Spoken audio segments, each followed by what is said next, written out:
Hey students, welcome to another Mr. Ness screencast. Today's aim is U.S.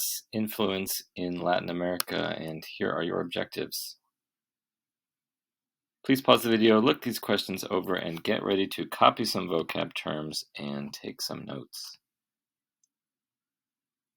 In the last video, you looked at places like Puerto Rico and Hawaii that the U.S. colonized or took over. Those places became America's colonies, foreign lands that were under the direct control of the U.S. government. Today, you're going to learn about what I call indirect imperialism. That means that although the U.S. government was not technically in charge of certain countries, it had other indirect ways of controlling them. None of the countries you're going to learn about in class were officially U.S. colonies, but in many ways, the U.S. government still treated them as if they were.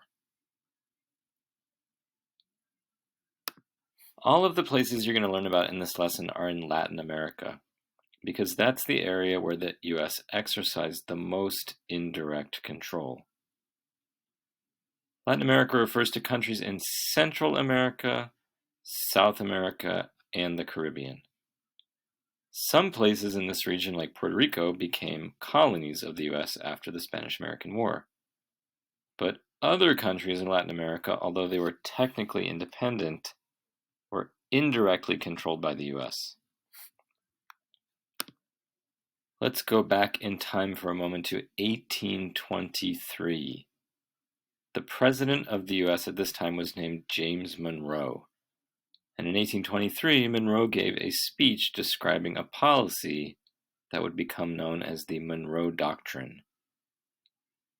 And the Monroe Doctrine said that the U.S. would not accept any European involvement in the Western Hemisphere, which included all of Latin America. There's a reason why Monroe said this at that specific moment. In the 1700s and early 1800s, most of the land in Latin America was controlled by European countries like Spain, Portugal, and France. But then, between 1800 and 1820, lots of those colonies fought wars against their European mother countries and declared independence.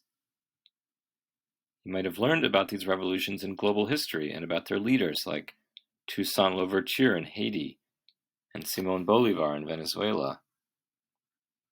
These men were inspired by the United States, which had fought its own revolution against England not long before them. If you look at these maps, you can see just how many countries in Latin America declared independence at the beginning of the 1800s. So, Monroe gave a speech in 1823 warning Europeans not to try to reclaim any of these former colonies that had recently won independence. And that speech became known as the Monroe Doctrine. Take a moment and summarize the main idea of the Monroe Doctrine in your own words. As you do, think about what Monroe's purpose might have been in expressing this idea.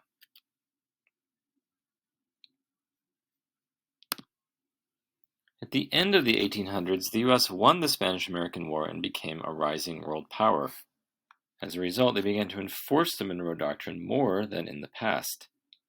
The first challenge came in 1902, when the Venezuelan government fell into debt to investors from England and other European countries. When the Venezuelan leader refused to pay, England and Germany sent warships to Venezuela to block the country's ports until they received their money. U.S. President Theodore Roosevelt saw their move as a violation of the Monroe Doctrine, and he pressured Venezuela to reach a compromise. In response, Roosevelt gave a speech in which he added on to the ideas of the Monroe Doctrine. And we call this speech the Roosevelt Corollary to the Monroe Doctrine. A corollary is an addition, something that's added on. Most people just call this speech the Roosevelt Corollary. And the Roosevelt Corollary said that the U.S. would intervene in Latin America to, quote, prevent wrongdoing. What was wrongdoing? Mainly, it meant anything that threatened American power or money in the region. There were a lot of American businessmen who had invested money and started businesses in different Latin American countries. And some of these countries had borrowed money from US banks, and they were in debt.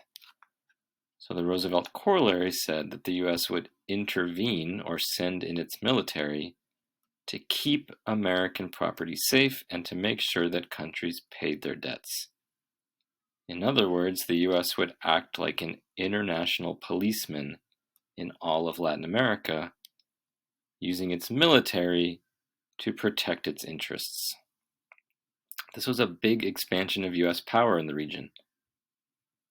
Take a moment and summarize the main idea of the Roosevelt Corollary in your own words. As you do, think about how it is similar and different from the original Monroe Doctrine.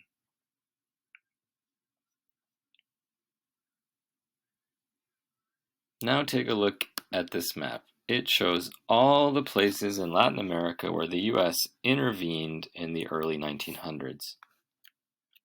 Intervene usually meant that the US sent in its military. As you can see, it was a lot of countries. Remember, most of these countries were technically independent. But because of the Roosevelt Corollary, it was the US that was really in charge. American influence would last throughout most of the 1900s, and its effects are still being felt in Latin America today. Now it's time to review the objectives. If you don't know the answer to any of them, just rewind the video and look again. I'll see you in class. Bye, students.